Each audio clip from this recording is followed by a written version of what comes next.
Selamat datang dan selamat bergabung lagi dalam materi kecerdasan buatan pada seri yang kelima, lanjutan dari seri kecerdasan buatan atau artificial intelligence sebelumnya, yaitu sudah sampai pada seri yang keempat. Nah, pada seri yang kelima ini kita akan membahas lanjutan mengenai metode atau teknik pencarian yang waktu lalu tentunya kita sudah pelajari atau kita sudah bahas pada awal-awal pertemuan kita mengenai definisi dan sejarah artificial intelligence. Kemudian kita masuk pada masalah ruang keadaan dan pencarian. Pada materi ini kita sudah membahas mengenai bagaimana kita mendefinisikan masalah itu menjadi sebuah ruang keadaan. Kemudian selanjutnya kita sudah melihat mengenai teknik pemecahan masalah. Salah satunya adalah metode searching atau metode pencarian, yang tentunya di dalamnya ada metode-metode yang bisa digunakan. Nah, pada metode searching ini atau teknik searching ini dibagi dalam dua kelompok besar. Yang pertama menggunakan metode blind search atau pencarian buta, yang definisi singkatnya mengenai ini pencarian buta ini bahwa tidak ada informasi awal yang digunakan dalam proses pencarian. Yang di dalamnya ada beberapa metode. Yang pertama metode melebar pertama atau breadth first search atau biasa disingkat dengan BFS. Kemudian yang kedua ada metode pencarian mendalam pertama atau depth first search DFS. Nah, tentunya dua metode ini kita sudah bahas pada pembahasan-pembahasan sebelumnya, bagaimana metodenya bekerja, bagaimana algoritma bekerja pada kasus-kasus tertentu yang bisa diselesaikan dengan ini metode pencarian buta. Nah, pada kesempatan ini kita akan membahas mengenai pencarian terbimbing atau teknik searching yang kedua dari metode searching ini, yaitu metode pencarian terbimbing atau heuristic search. Nah, definisi awalnya atau yang membedakan pencarian terbimbing ini dengan pencarian buta yaitu terletak pada informasi awal. Kalau ini pencarian terbimbing, itu menggunakan informasi awal dalam proses pencarian. Sedangkan pada pencarian buta, tidak ada informasi awal yang digunakan. Jadi itu yang membedakan ini heuristic search maupun pencarian buta atau blind search. Nah, pada metode heuristic search ini, ada dua metode utama yang digunakan. Yang pertama itu metode hill climbing. Kemudian yang kedua adalah metode best first search. Nah, kita akan lihat bagaimana dua metode ini.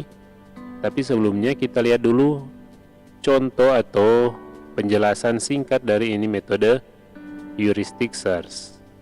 Nah, metode heuristic search ini latar belakangnya jika dibedakan dengan pencarian buta, yaitu pada pencarian buta tidak selalu dapat diterapkan dengan baik. Nah, jadi latar belakangnya yaitu pencarian buta yang kita sudah bahas pada waktu-waktu yang lalu itu tidak selalu dapat diterapkan dengan baik, khususnya pada proyek atau ruang masalah yang lebih besar, yang lumayan besar atau dalam ukuran yang besar. Nah, hal ini disebabkan yang pertama adalah waktu akses yang cukup lama. Jadi ketika kita menggunakan metode pencarian buta untuk ukuran ruang masalah yang besar, itu waktu aksesnya akan membutuhkan waktu yang besar atau waktu yang cukup lama. Dan kemudian yang kedua adalah besarnya memori yang diperlukan, karena kita ini berbicara mengenai mesin komputer, tentunya di dalamnya ada memori. Nah, jika kita menggunakan ini pencarian buta, memori yang diperlukan untuk menyelesaikan masalah itu tergantung dari ukuran dari ruang masalah yang ada. Nah, untuk ruang masalah yang besar tentunya akan menggunakan memori yang besar juga. Jadi makanya itu dari alasan-alasan tersebut sehingga ini muncul ini heuristic search, karena dianggap pencarian buta tidak selalu dapat diterapkan dengan baik untuk masalah-masalah yang besar, untuk ruang masalah yang besar. Nah, ini untuk masalah dengan ruang masalah yang besar, teknik pencarian buta bukan metode yang baik karena keterbatasan kecepatan komputer dan memori yang nantinya berdampak tentunya pada yang pertama sumber daya manusianya, sumber daya waktu, kemudian dari segi finansialnya, dari segi biayanya. Kalau kita menggunakan teknik pencarian buta dalam pemecahan masalah untuk masalah yang besar. Nah, dengan ada latar belakang ini, maka diharapkan bahwa metode heuristik search diharapkan dapat menyelesaikan permasalahan yang ada untuk masalah atau ruang masalah yang lebih besar. Nah, metode heuristic search dalam penerapan metodenya menggunakan fungsi untuk menghitung biaya atau estimasi dari biaya atau nilai yang bisa muncul.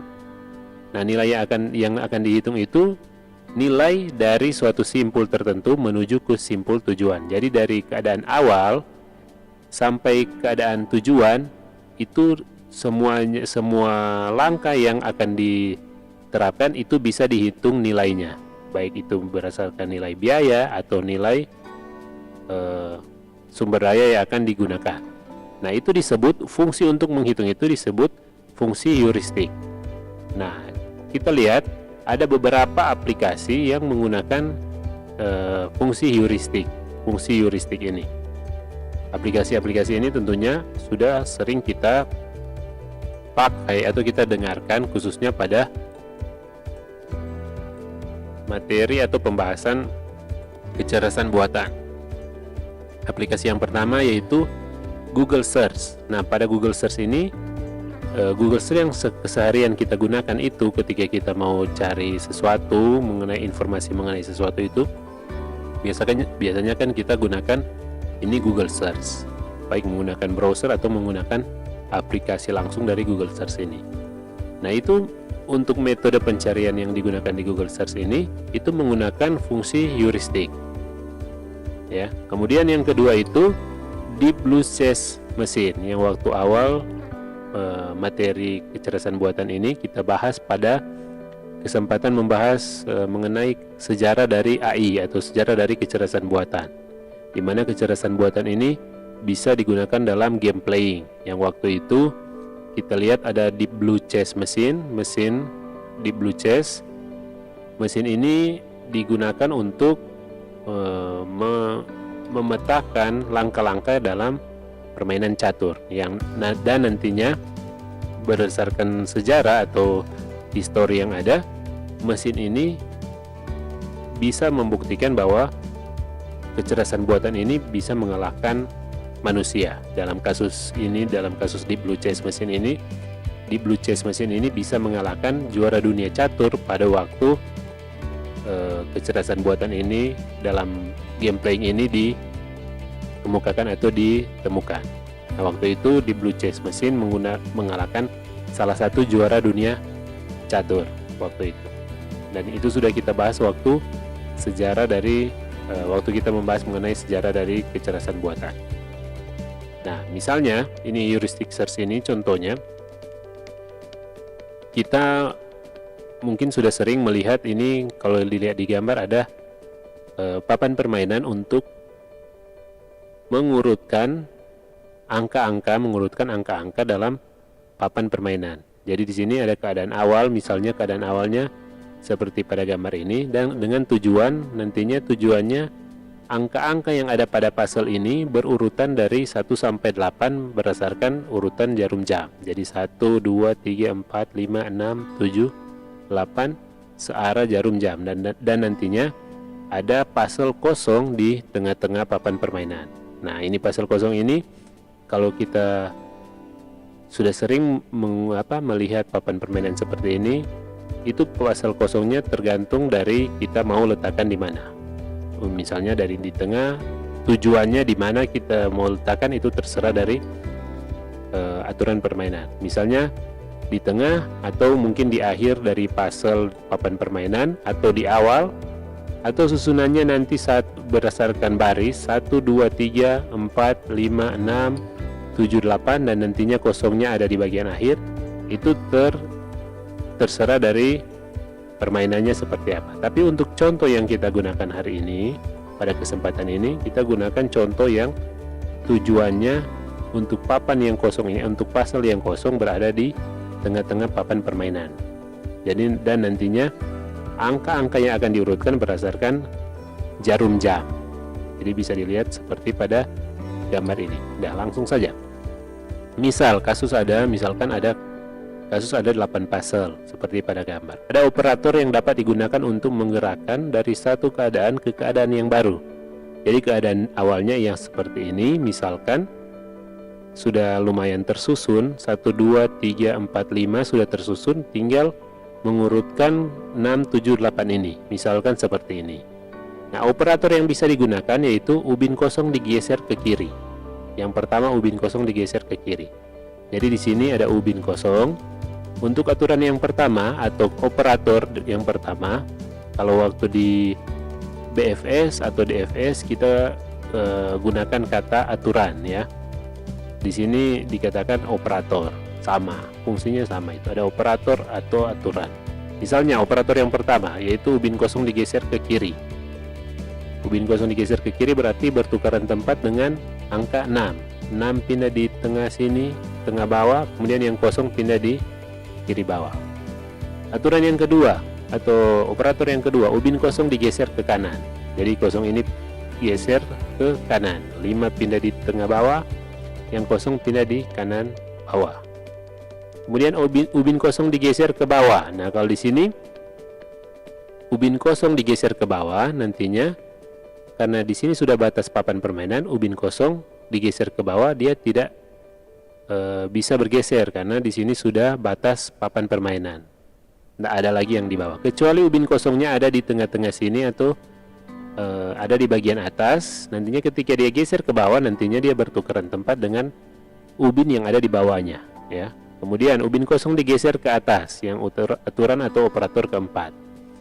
Ketika kita tetapkan aturan yang keempat ini atau operator keempat, ubin kosong bergeser ke atas, nantinya ubin kosong ini bergeser bertukaran tempat dengan ubin yang ada angka 8. Jadi seperti itu ya, ini 4 aturan atau 4 operator. Nah, nantinya seperti di contoh ini, ubin kosong digeser ke kiri. Nantinya kita sudah tetapkan ruang keadaan. Di situ ada keadaan awal, kemudian ada tujuan, kemudian ada aturan ya. Kemudian ada aturan. Nah, kalau kita lihat kemungkinan-kemungkinan yang ada ini, aturan yang ini ketika kita gambarkan dalam pohon pelacakan, nantinya kita dapat seperti pada gambar ini. Ubin kosong bergeser ke kiri, bertukaran tempat dengan angka 6, kemudian ubin kosong bergeser ke kanan, bertukaran tempat yang angka 5. Ini kemungkinan yang bisa dilakukan ya, kemungkinan yang bisa dilakukan. Jadi kalau dia tidak bisa dilakukan, jadi dari 4 aturan atau 4 operator ini, ketika kita tetapkan nantinya itu di pohon pelacakan, nanti ruang keadaan atau keadaan setelah ditetapkan ini aturan kita gambarkan di sini. Nah, ini bergeser ke kiri, bergeser ke kanan, dia bertukaran dengan angka 5, bergeser ke atas, dia bertukaran dengan angka 8, bergeser ke bawah. Nah, ini maaf ya, di sini ada kesalahan. Sebenarnya kalau dia bergeser ke bawah, dia tidak bisa dioperasikan karena bergeser ke bawah yang seperti tadi saya sudah sampaikan bahwa yang di bawah ini sudah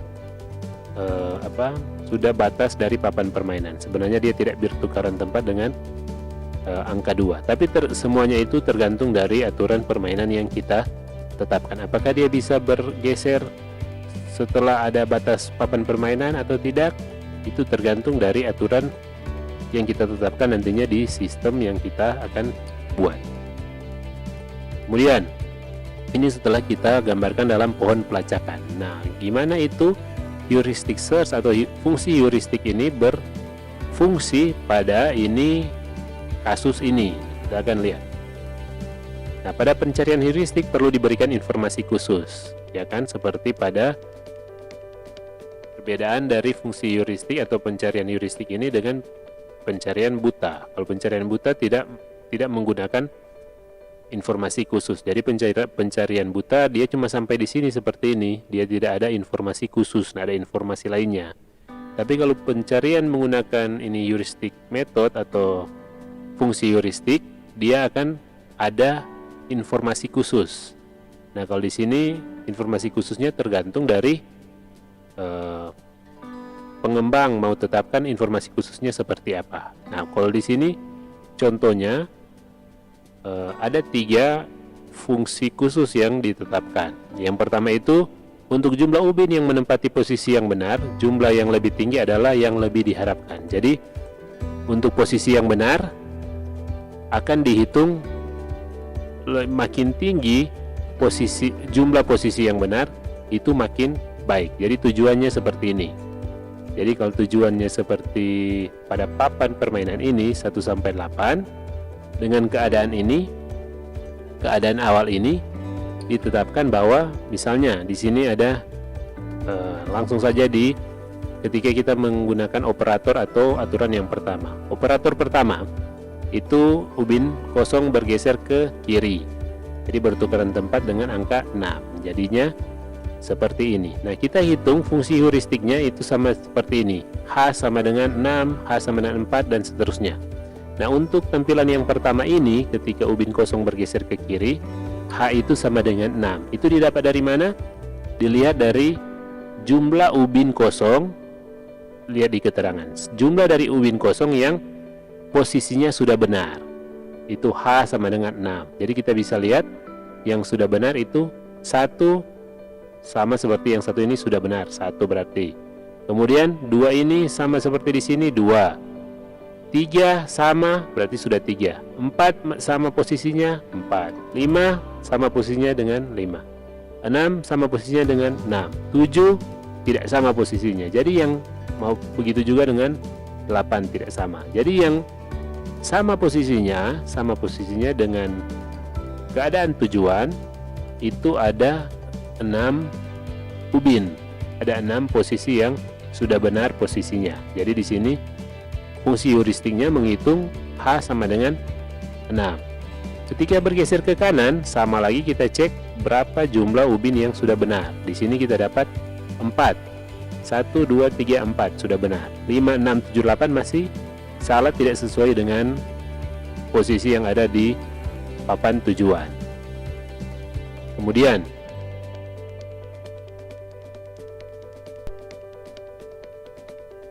pada kotak yang ketiga, ketika kita menggeser ubin yang kosong ke atas, kita menukar kotak yang kosong dengan kotak yang ada angka 8-nya. Jadi di sini kita dapat H sama dengan 4. Maaf, H sama dengan 5. Jadi di sini yang kotak dengan posisi yang benar itu ada 5, yaitu 1, 2, 3, 4, 5. Sedangkan 8 ini tidak sesuai dengan papan permainan yang ada di tujuan, 6 juga tidak, dan 7 juga tidak. Jadi H itu sama dengan 5, yaitu 5 kotak yang sudah berada pada posisi yang benar. Kemudian pada tampilan gambar yang keempat ini, ketika kita menggeser kotak yang kosong ke bawah. Nah, di sini tidak terjadi apa-apa karena di sini yang kotak kosong ini ketika kita geser ke bawah sudah di batas papan permainan sehingga tidak terjadi apa-apa. Jadi H tetap sama dengan 5, yaitu 5 kotak yang sudah berada pada posisi yang benar. Kemudian dari pohon pelacakan yang ada, kita dapati bahwa yang gambar pertama ini H sama dengan 6, yang kedua ini H sama dengan 4, gambar yang ketiga H sama dengan 5, dan gambar yang keempat H sama dengan 5. Nah, berdasarkan keterangan yang ada, untuk jumlah ubin yang menempati posisi yang benar, jumlah yang lebih tinggi adalah yang lebih diharapkan. Jadi kita lihat nilai tertinggi dari yang ada ini, itu yang kita ambil sebagai level berikutnya. Kalau di sini berarti H sama dengan 6, baru kita tetapkan lagi dari keadaan ini 1, 2, 3, 4, 5, 6, kemudian 0, 7, 8, Nah, itu kita tetapkan sebagai keadaan awal pada level berikutnya. Nah, ketika kita geser ke kiri kotak kosongnya tidak terjadi apa-apa karena di sini sudah batas dari papan permainan. Kemudian ketika kita geser ke kanan, dia bertukar tempat lagi dengan angka 6. Kemudian ketika kita geser ke atas, nantinya dia bertukar tempat dengan angka 7. Jadi seperti ini. Dan ketika kita geser ke bawah, dia tidak terjadi apa-apa karena sudah di batas papan permainan. Nah, dari sini kita lihat, jadi H ketika geser ke kiri, H itu jadi 6. Nah, ada 6 kotak yang posisinya sudah benar. Ketika kita geser ke kanan, itu ada H jadi 5 karena 5 kotak yang sudah posisi benar. Dan ketika kita geser ke atas, itu jadi H sama dengan 7. Nah, nanti berarti sudah ada 7 kotak yang posisinya benar. Nah, kita geser ke bawah, H sama dengan 6 karena 6 kotak yang posisinya sudah benar. Dari level yang kedua ini nanti kita ambil yang ini, yang tampilan yang ketiga ini, yaitu H sama dengan 7 karena ketika dilihat H sama dengan 7 dengan nilai 7 itu yang paling tinggi di antara hasil yang didapatkan. Dari H sama dengan 6, H sama dengan 5, H sama dengan 7, dan H sama dengan 6. Nilai yang paling tinggi adalah H7. Jadi di level berikutnya kita tetapkan ini sebagai keadaan awal ketika kita melanjutkan ke level selanjutnya. Nah, itu contoh untuk keadaan atau aturan yang kita tetapkan pada permainan untuk menghitung H atau menghitung heuristik, fungsi heuristiknya, nilai heuristiknya berdasarkan posisi yang benar. Jadi jumlah yang tertinggi adalah yang paling diharapkan. Kemudian yang berikutnya, bagaimana kalau kita menghitung jumlah fungsi heuristik atau nilai heuristiknya berdasarkan posisi yang salah. Jadi nanti jumlah yang lebih kecil adalah yang paling diharapkan. Jadi sama seperti yang sebelumnya, ada keadaan awal. Ketika kita geser ke kiri, itu kosong bertukar tempat dengan yang 6. Ketika geser ke kanan, kosong bertukar tempat dengan 5. Ketika kita geser ke atas, kosong itu bertukar tempat dengan 8. Dan ketika kita geser ke bawah, itu tidak terjadi apa-apa karena sudah di batas papan permainan. Nah, dari keadaan yang ada ini, kita cek yang untuk gambar pertama ini hanya berapa. Nah, H ini nilai heuristiknya berdasarkan posisi yang salah. Posisi yang salah. Jadi ketika kita hitung, yang sudah benar di sini ada 5, yang salah ada 6 maksud yang benar. Yang salah hanya 7 dan 8. Jadi hanya 2. Kalau yang di sini yang di gambar kedua hanya ada 4 karena yang salah itu 5, 6, 7 dan 8. Dan ketika kita geser ke atas hanya itu ada 3, 8, 6 dan 7. Dan ketika kita geser ke bawah hanya itu 3, yaitu 6, 7 dan 8. Nah, dari sini ketika kita melanjutkan ke level berikutnya, kita pilih dengan H yang paling kecil karena kita gunakan keterangan untuk mencari nilai H, cari nilai yang paling kecil. Karena nilai kecil itu yang paling diharapkan atau lebih baik. Karena di sini yang kita tetapkan untuk mencari nilai dari kotak yang posisinya salah. Dan selanjutnya ketika di level 2 sama seperti yang di contoh sebelumnya, tapi yang kita cari di sini adalah yang kita hitung adalah H yang paling kecil. Ketika kita dapati di sini yang H paling kecil itu ada di gambar ketiga. Jadi nanti di level selanjutnya kita gunakan gambar ini sebagai keadaan awal, yaitu dengan nilai H atau nilai heuristik yang paling kecil. Kemudian contoh yang ketiga adalah menghitung total gerakan yang diperlukan untuk mencapai tujuan. Jadi nantinya sudah ada berapa gerakan lagi sehingga bisa mencapai tujuan. Nah, itu jumlah yang lebih kecil adalah yang diharapkan. Misalnya masih ada 4. Dari gambar ini misalnya didapati bahwa masih ada 2 gerakan lagi untuk mencapai tujuan, yaitu kotak kosong bergeser ke atas, kemudian dia bergeser ke kanan. Nah, itu masih 2. Kalau yang ini masih 4. Kalau yang ini masih 4 dan ini masih 3 langkah lagi.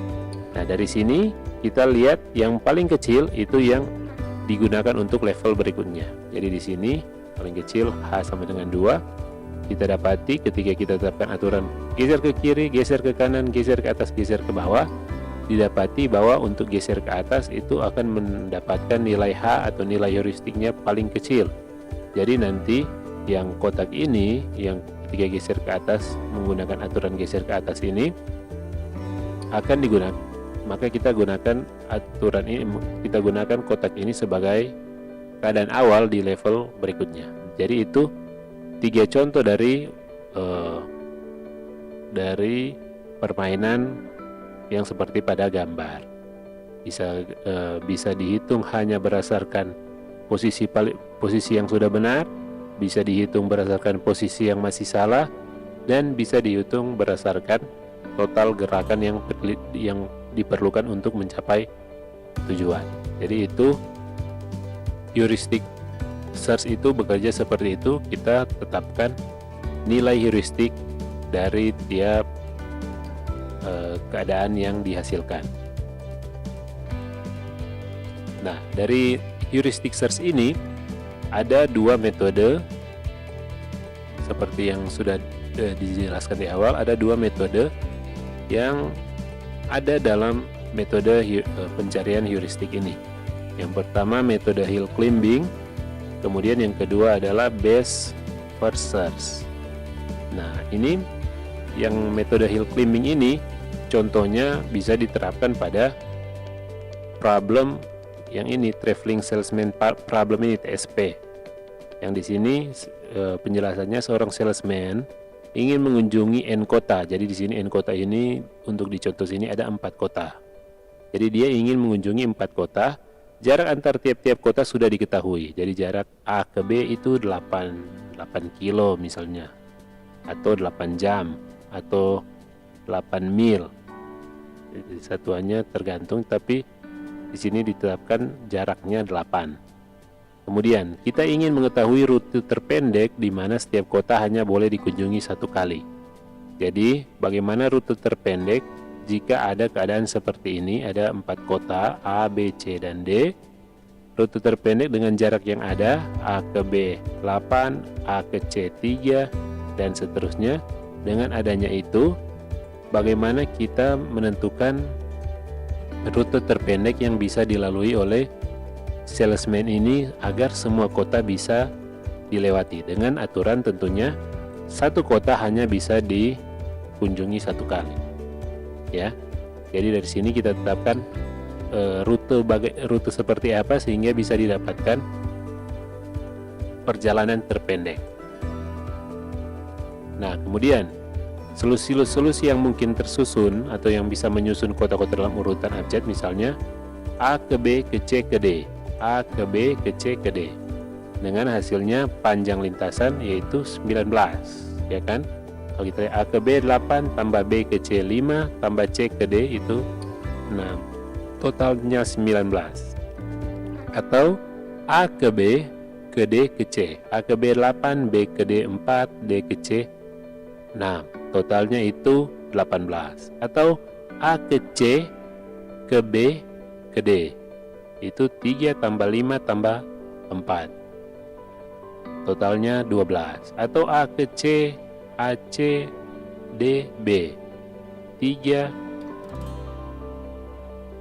tambah 6 tambah 4, totalnya itu 13. Itu jika dimulai dari kota A. Bagaimana jika dimulai dari kota yang lainnya? Nah, itu hanya contoh. Mungkin solusi-solusi yang bisa didapatkan seperti ini kalau kita langsung lihat pada gambar yang ada atau keadaan yang ada. Tapi bagaimana ketika kita memasukkan teknik pencarian ini, kita cari rute paling pendek, bagaimana itu bisa bekerja dalam mesin komputer.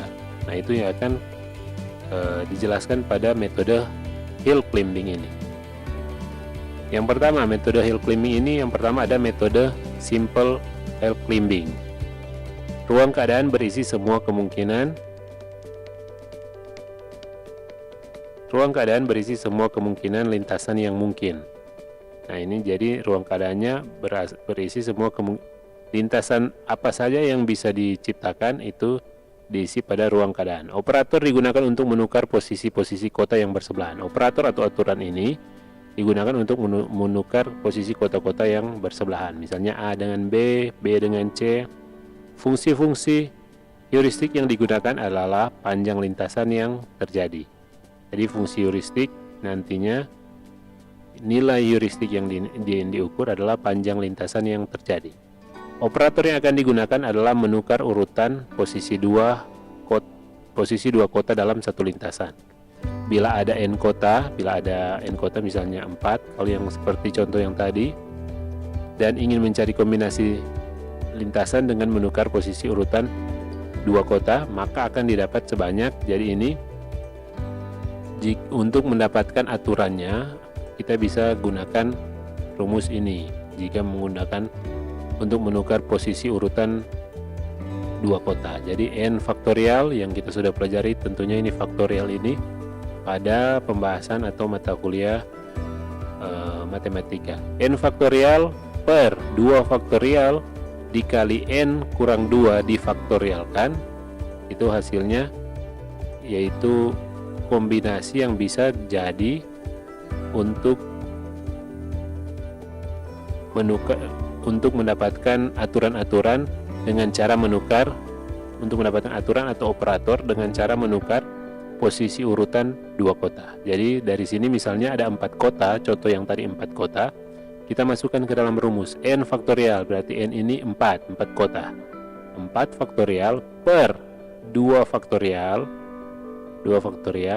dikalikan n itu kota, 4 kota ya, berarti 4 dikurangi 2 kemudian difaktorialkan sama dengan, jadi 4 faktorial ini, kalau ada yang masih ingat 4 faktorial, untuk mencari 4 faktorial yaitu 4 dikali 3 dikali 2 dikali 1, hasilnya berapa? 4 kali 3 12, 12 dikali 2 itu 24, 24 per, kan 24 dikali 1 tetap 24, 24 per 2 faktorial berarti 2 dikali 1, 2 kali 1 2 dikalikan dengan 4 kurang 2 difaktorialkan, jadi jadi hasilnya 2 faktorial dikali 2 faktorial. 2 faktorial itu 2 kali 1, 2 kali 1 kali 2 kali 1, hasilnya 2 kali 2 berarti 24, nantinya 24 per 4 hasilnya 6, itu berarti 6 kombinasi. Jadi berarti ada 6 aturan atau 6 kombinasi yang bisa dihasilkan dari kasus yang salesman tadi, yang untuk mengunjungi 4 kota, itu didapati 6 kombinasi. Nah, 6 kombinasi ini yang bisa diciptakan dipakai sebagai operator atau sebagai aturan, yaitu tukar kota 1 dengan 2, menukar urutan posisi kota 1 dengan kota kedua. Dan seterusnya ada tukar 2 3, tukar 3 4, tukar 4 1, tukar 2 4 dan tukar 1 3. Dan hanya ini kombinasi aturan yang bisa tercipta dari kasus yang ada ini. Karena kita sudah masukkan rumus, ada 6 kombinasi dan hanya ini. Satu hanya bisa tukar dengan 2, atau satu ditukar dengan 3, atau satu ditukar dengan 4, kan? Jadi seperti itu. Jadi ketika kita kumpul semua kombinasi yang bisa diciptakan, itu hanya 6 kombinasi untuk kasus 4 kota yang bisa ada tadi. Kemudian dari 6 aturan kita masukkan ke ruang keadaan pohon pelacakan. Jadi di sini metode simple light climbing, di sini ruang keadaan awal itu ada ABCD. ABCD ini dianggap sebagai keadaan awal. Di situ ada 19, ini maksudnya rute yang bisa dilewati ada 19. Maksudnya ada 19, misalnya 19 kilo atau 19 mil atau 19 jam. Nah, level pertama itu level pertama ini. Ini kan level 0. Kemudian level pertama ini. Untuk mencari level pertama, kita tetapkan aturan. Aturan itu tadi ada 6, yaitu tukar 1 dengan 2, tukar 2 dengan 3, tukar 3 4, tukar 4 1, tukar 2 4, dan tukar 1 3. Nah, nantinya ketika ia akan tercipta seperti ini. Ketika kita tukar 1 dengan 2, berarti A tukar dengan B, C dan D tetap. Jadinya muncul BACD karena kita menukar 1 dengan 2. Kemudian tukar 2 3, nanti muncul B ditukar dengan C, jadi ACBD.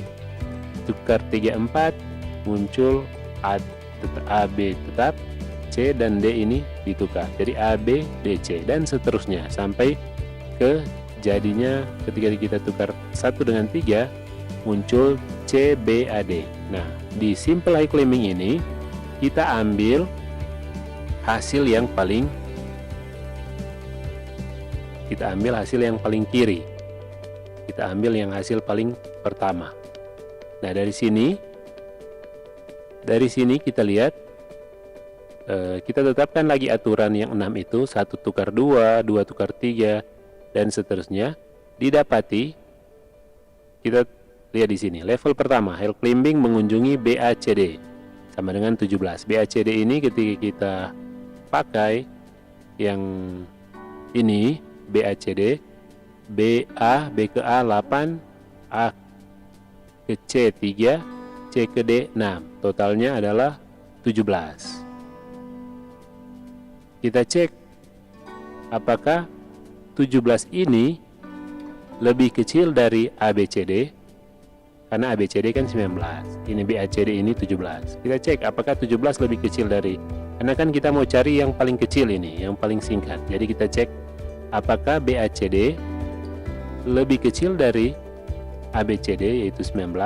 Nah, benar, ketika kita dapati BACD lebih kecil dari 19, 17 lebih kecil dari 19, kita ambil BACD untuk level atau menjadi pilihan berikutnya, dengan tentunya dengan operator 1 ditukar 1 dengan 2, jadi muncul BACD. Nah, dari BACD ini kita lanjut ke level 2. Nah, kalau simple high climbing ini seperti ini. Jadi ketika BACD ini kita ambil, kita jadikan level, kita lanjut ke level yang kedua. Tetapkan lagi aturan 1 2, 2 3, 3 4, 4 1, 2 4, dan 1 3. Nah, ketika kita tukar 1 dan 2 tidak bisa, karena di parent atau di level di atasnya sudah ada ABCD, ya kan? Di atas BACD ini ABCD sudah ada. Jadi itu disilang saja karena tidak mungkin dilakukan, karena sudah dihitung sebelumnya. ABCD ini kan 19. Kemudian didapati bahwa ketika kita dapat ini, 2 tukar 3 menjadi rute paling pendek, yaitu rute dengan jarak 15. Sedangkan yang lain, rute BACD ini yaitu rute paling kiri dari hasil, rute yang paling pertama didapat. Sebenarnya yang pertama ini ABCD, karena ABCD tidak bisa digunakan karena sudah ada sebelumnya, maka dia tidak dioperasikan lagi. Lanjut ke langkah yang kedua atau tahap yang kotak yang kedua, BCAD. Ini 15. Dicek lagi BCAD ini apakah BCAD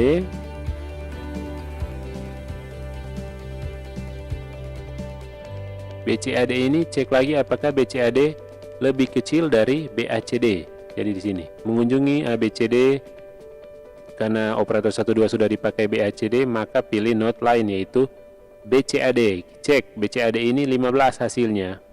Cek apakah BCAD lebih kecil dari BACD, 15 lebih kecil dari 17. Karena benar, maka digunakan BCAD ini sebagai node untuk pengoperasian tahap atau level selanjutnya, untuk ke level 3. Nah, ketika di level 3 kita coba kunjungi CBAD pertama. Kita kunjungi CBAD. Dicek, didapati bahwa hasilnya 20. Dicek apakah 20 lebih kecil dari 15. Karena 20 tidak lebih kecil dari 15, maka pilih node lain, node selanjutnya. Cek node selanjutnya BACD. Apakah BACD sudah digunakan pada node sebelumnya. maka pilih node lain yaitu BCDA. Karena BACD sudah digunakan, maka pilih node lain yaitu BCDA. BCDA, cek apakah BCDA ini, pokoknya selalu cek dari kiri ke kanan untuk metode hill climbing ini. BCDA, apakah lebih kecil? 18 lebih kecil dari 15. Karena 18 tidak lebih kecil dari 15, maka pilih node selanjutnya lagi. Kemudian DCAB, didapati node-nya 17. Apakah 17 lebih kecil dari 15? Tidak, maka pilih node selanjutnya. Didapati sini bahwa BDAC, yaitu node-nya jaraknya 14. 14 lebih kecil dari 15. Karena 14 lebih kecil dari 15, ambil node ini, node BDAC diambil untuk melanjutkan ke level selanjutnya. Kemudian kita cek, kita tetapkan aturan, tukar 1 tukar 2, 2 tukar 3, 3 tukar 4, dan seterusnya. Didapati bahwa kita ambil pertama DBAC, itu di level ke-4 yang ini. Mengunjungi DBAC sama dengan 15. Apakah 15 lebih kecil dari 14? Tidak, maka lanjut ke node selanjutnya. Apakah didapati BADC? Didapati bahwa 21. Apakah 21 lebih kecil dari 14? Tidak, maka lanjut ke node selanjutnya. BDCA. BDCA, apakah lebih kecil dari BDAC? BDCA 13, BDAC 14. Karena didapati BDCA lebih kecil dari BDAC, maka ambil BDCA sebagai node selanjutnya untuk proses level selanjutnya.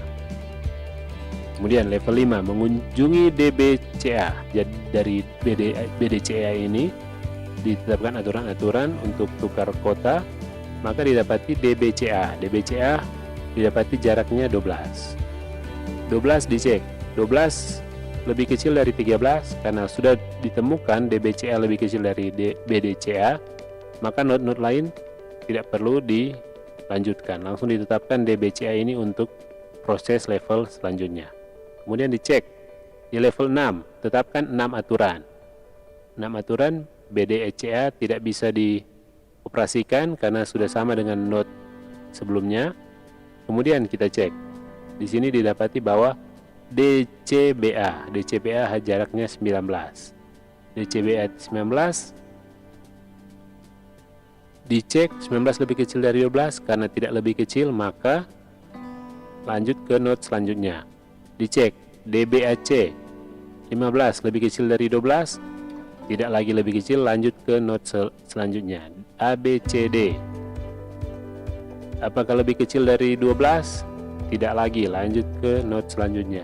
DACB, apakah 15 lebih kecil dari 12? Tidak, lanjut ke node selanjutnya. CBDA, apakah node CBDA lebih kecil dari DBCA? Tidak, maka karena tidak lebih kecil, tidak ada node yang lebih kecil dari node DBCA, jaraknya tidak ada yang lebih kecil, maka node DBCA yaitu dengan jarak 12 adalah lintasan terpendek dari solusi. Jadi ini ketika kita menggunakan metode hill climbing ini, caranya mencarinya seperti ini. Jadi caranya cari berdasarkan tiap-tiap node yang ada paling kiri. Nah, jika di paling kiri itu sudah digunakan atau tidak lebih kecil dari node sebelumnya, maka dia berlanjut ke node selanjutnya yang ada di sebelah kanan. Selanjutnya sampai akhirnya bisa mendapatkan solusi, atau dalam kasus ini adalah lintasan terpendek yaitu DBCA dengan jarak 12. Jadi seperti itu ketika menggunakan metode pencarian dengan metode heuristic search dengan algoritma hill climbing. Nah, selanjutnya metode selanjutnya atau algoritma selanjutnya adalah metode steepest atau ascent hill climbing. Ascent hill climbing hampir sama dengan simple ascent hill climbing, hanya saja gerakan pencarian tidak dimulai dari kiri tetapi berdasarkan nilai heuristik terbaik. Jadi kalau yang tadi simple hill climbing itu dimulai dari kiri, sedangkan kalau ini ascent hill climbing ini dia cek semua mana yang dia langsung cek di level itu mana yang paling sedikit, mana yang note paling terbaik di antara level, di antara note yang ada di level tersebut. Jadi kalau di sini dimulai dengan keadaan awal ABCD dengan jarak 19, tetapkan 6 aturan ya, 6 aturan, 1 tukar 2, 2 tukar 3, 3 tukar 4 dan seterusnya. Didapati bahwa ini not-not yang bisa diciptakan, yaitu BACD, ACBD, ABDC, DBCA, ADCB dan CBAD dengan jarak-jarak yang sudah ada. Di sini ada 17 untuk BACD, 12 untuk ACBD, 18 untuk ABDC, 12 untuk DBCA, 18 untuk ADBCB, 20 untuk CBAD. Nah, di sini ada dua yang terpendek, yaitu ACBD dan DBCA, tapi yang digunakan di sini yang ACBD karena nanti dicek dua-dua, seharusnya dicek untuk metode ini dua-dua dicek apakah nanti ada note yang lebih baik lagi dari antara dua ini. Caranya ambil ACBD jadikan sebagai keadaan awal, keadaan sekarang, kemudian tetapkan aturan, nanti bisa dilihat not-not yang tercipta ya. Not-not yang tercipta itu dilihat apakah ada yang lebih baik dari note ACBD. Karena di sini tidak ada yang lebih baik. Di sini ada 15, 19, 13, 19, 16 dan 15. Tidak lebih baik dari note ACBD yaitu nilai 12. Maka dianggap ACBD ini sebagai solusi karena merupakan note terpendek. Itu di sini. Yang level pertama dia cek yang terbaik itu yang 12. Level kedua, Hell Climbing memilih nilai heuristik terbaik karena nilai heuristik lebih besar dibanding ACBD, maka hasil yang diperoleh lintasannya tetap ACBD. Jadi ini tetap yang paling pendek itu lintasan ACBD dengan menggunakan ini Ascent Hell Climbing ini ya. Kemudian metode best first search. Jadi di situ tadi heuristic search ada metode Hell Climbing dan metode best first search. Hell Climbing ada dua, yaitu metode simple Hell Climbing dan yang tadi Ascent Hell Climbing. Nah, yang kemudian berikut metode kedua dari heuristic search yaitu best first search. Metode best first search ini sebenarnya merupakan kombinasi dari metode DFS dan metode BFS yang kita pelajari pada pencarian buta sebelumnya dengan cara mengambil kelebihan dari kedua metode tersebut dan tentunya dipadukan atau dikombinasikan dengan metode yang ada di heuristic search dengan menggunakan fungsi heuristik. Ya, Hell Climbing tidak diperbolehkan untuk kembali ke note pada level lebih rendah meskipun note tersebut memiliki nilai heuristik lebih baik. Nah, itu kalau di Hell Climbing. Pada metode best first search, pencarian diperbolehkan mengunjungi note di lebih rendah. Jadi mengunjungi note di level lebih rendah untuk metode best first search ini diperbolehkan. Jika ternyata note di level lebih tinggi memiliki nilai heuristik lebih buruk, untuk pengimplementasiannya metode ini dibutuhkan ini. Pada best first search, pada metode ini BFS ini atau best first search di heuristic search ini, pencarian diperbolehkan mengunjungi note lebih rendah atau note di level lebih rendah jika ternyata di note level lebih tinggi memiliki nilai heuristik lebih buruk. Nah, jadi perhatikan. Jadi level itu ada kan level 0, level 1, 2. Jadi dilihat kalau di level lebih tinggi itu memiliki nilai heuristik lebih buruk, maka bisa kembali ke note yang ada di level sebelumnya. Nah, itu yang membedakan ini best first search dengan Hell Climbing, dengan simple Hell Climbing. Pada Hell Climbing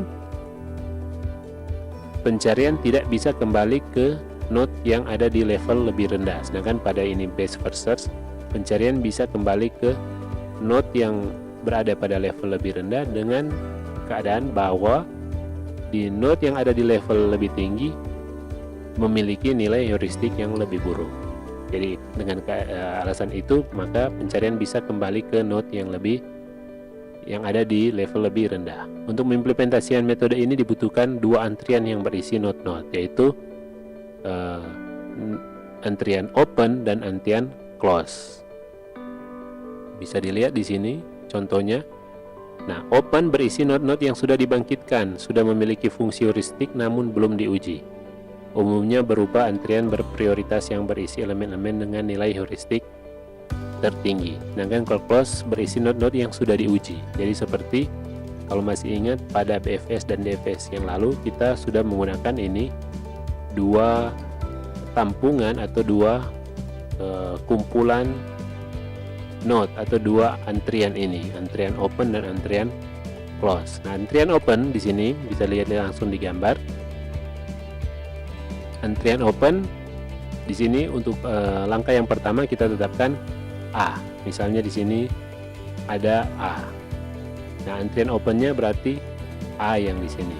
Kemudian di langkah selanjutnya dari A ini bisa menghasilkan node anak yaitu B, C, dan D. Dengan nilai heuristik B itu 3, C itu 5, D itu 7. Jadi di antrian open ada B, C, D.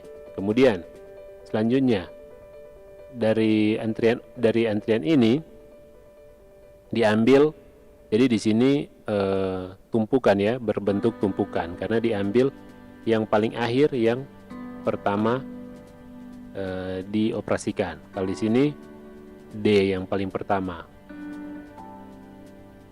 D ini, atau dia tidak menggunakan stack atau queue, tapi dia lihat nilai heuristik yang paling baik. Jadi di sini nilai heuristiknya yang paling baik itu yaitu D dengan nilai heuristik 7. Ya, karena D yang memiliki nilai heuristik terbaik, maka D ini diambil untuk dioperasikan. Jadi di sini muncul D ini memiliki node anak E dan F. E dan F. Sehingga di antrian open ada C, F, B, dan E. Karena ini diurutkan berdasarkan nilai heuristik. Jadi C ini yang paling pertama karena dia nilai heuristiknya 5. Kemudian F dengan nilai heuristik 4, B itu nilai heuristik 3, dan E nilai heuristik 2. Jadi antriannya berdasarkan nilai heuristik tertinggi. Jadi C, F, B, E. Kemudian dari sini didapati bahwa di selanjutnya node anaknya sudah tidak ada karena yang ini tidak lebih baik dari node D, yaitu node D7.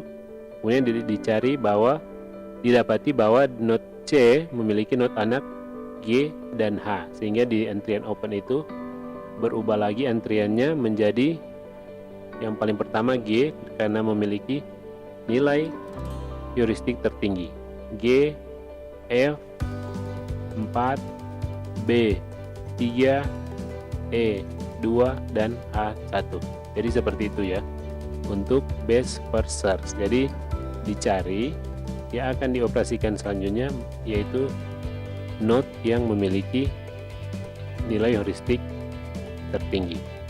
Jadi itu untuk best first search. Nah, ini diasumsikan node dengan nilai yang lebih besar memiliki nilai evaluasi yang lebih baik. Pada keadaan awal antrian berisi A, pengujian dilakukan di level pertama. Ini level pertama. Node D memiliki nilai terbaik sehingga menempati antrian pertama, disusul dengan C dan B. Node D memiliki cabang E dan F masing-masing bernilai 2 dan 4. Dengan demikian C merupakan pilihan terbaik dengan menempati antrian pertama. Demikian juga seterusnya sampai ditemukan goal. Misalnya yang di sini goalnya kan 5, yang goalnya ini G, seperti yang waktu contoh-contoh sebelumnya. Goal misalnya G, untuk mendapatkan G kita lihat node paling memungkinkan atau jalur paling memungkinkan itu yang kita gunakan sebagai solusi. Jadi mungkin itu penjelasan mengenai ini lanjutan dari metode pencarian, khususnya untuk metode heuristic search yang di dalamnya ada metode hill climbing dan metode best first search. Dan tentunya dari metode-metode ini, dari algoritma ini, kita bisa tentukan metode mana yang cocok untuk kasus-kasus yang ada. Jadi untuk kasus tertentu mungkin hanya bisa diselesaikan dengan menggunakan metode pencarian tertentu. Jadi tidak semua metode pencarian bisa digunakan pada satu kasus, atau tidak juga semua kasus bisa diselesaikan dengan satu metode pencarian. Mungkin sampai di sini untuk penjelasan atau pembahasan mengenai ini metode pencarian, dan sampai jumpa lagi pada pembahasan-pembahasan mengenai kecerdasan buatan, mengenai materi kecerdasan buatan selanjutnya. Terima kasih.